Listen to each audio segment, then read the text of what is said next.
नमस्कार, महत्त्वाची बातमी समोर येते।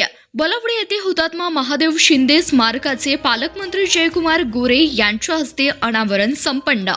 हुतात्मा भवनसाठी 50 लाखाचा निधी देऊ पालकमंत्री जयकुमार गोरे। पाहुयात सविस्तर। बलवडी गावासाठी कालचा दिवस अभिमानाचा व शौर्याचा ठरला, कारण 59 वर्षांनंतर सुद्धा गावकऱ्यांच्या मनात वीर सुपुत्र हुतात्मा महादेव शिंदे व वीर माता पद्मिनी आई शिंदे यांच्याबद्दल प्रचंड प्रेम आपुलकी दिसून येते। त्याबद्दल गावकऱ्यांना धन्यवाद तर देतोच, परंतु माझं भाग्य आहे की माझ्या हस्ते स्मारकाचं अनावरण झालं।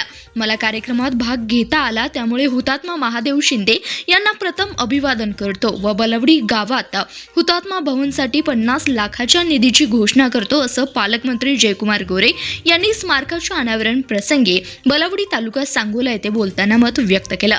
अध्यक्षस्थानी माजी आमदार दीपक आबा साळुंखे पाटील हे होते, तर प्रमुख पाहुणे म्हणून आमदार डॉक्टर बाबासाहेब देशमुख हे होते। ऊन वारा पावसामध्येही देशाचे रक्षण करणारा सैनिक महत्त्वाचा घटक असून त्यांची देशसेवा संपली तरी देशप्रेम संपत नाही व विजयदादा शिंदे यांनी ही गावाची योगदान असल्याचं सांगितलं आहे। तसेच वीर माता पद्मिनी आई यांनी कुटुंब उभारून ताकद दिली व त्यामुळे 60 वर्षानंतर पुन्हा एकदा वंदन करताना त्यांचं योगदान विचारात घ्यावं लागलं।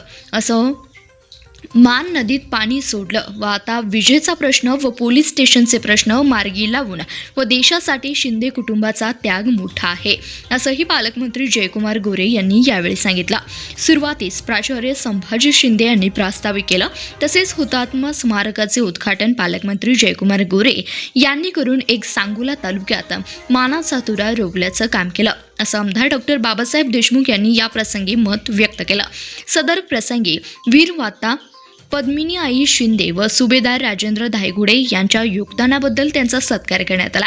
यावेळी भजनी मंडळ व गजी ढोल या पारंपरिक वाद्यानं कार्यक्रमात रंगत आणली। शिंदे कुटुंबात सर्व गावांनी सहकार्य केलं व सर्वांनी मिळून समाधी स्थळ उभारले व त्यामुळे सर्वांच्या ऋणात राहू, असं माजी सरपंच विजयदादा शिंदे यांनी यावेळी सांगितलं।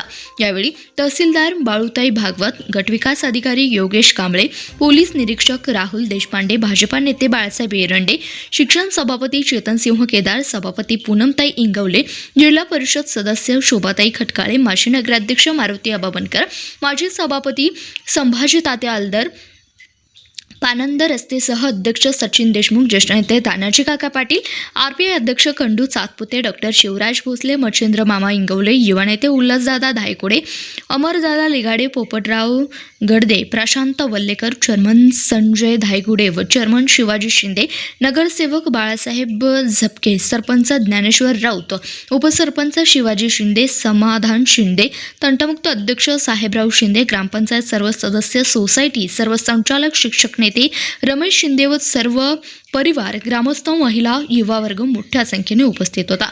यावेळी माजी सैनिकांची लक्षणे उपस्थित होती। शेवटी राष्ट्रगीताने कार्यक्रमाची सांगता करण्यात आली। सूत्रसंचालन शिक्षक तात्यासो शिंदे, तर सर्वांचे आभार माजी सरपंच बाळासाहेब शिंदे यांनी मानले। शिंदेवळ साळुंखे कुटुंबाचे ऋणानुबंध। हुतात्मा महादेव शिंदे व हरिभक्त पारायण स्वर्गीय शारदाताई साळुंखे पाटील यांची बहीण भावाचं नातं होतं। यापुढेही शिंदे व साळुंखे कुटुंबाचे ऋणानुबंध संबंध राहतील। पालकमंत्री जयकुमार गोरे यांनी मान नदीत पाणी सोडण्यासाठी विशेष प्रयत्न करून शेतकऱ्यांना दिलासा दिला। आता यापुढे त्यांनी पाण्याबरोबर विजेचा प्रश्न व पोलीस स्टेशनचे प्रश्न मार्गी लावावेत, असं माजी आमदार दीपक आबा साळुंखे पाटील यांनी यावेळी सांगितलं। धन्यवाद। प्रतिनिधी रविराज शेट्टी, CBS न्यूज मराठी, सांगोला।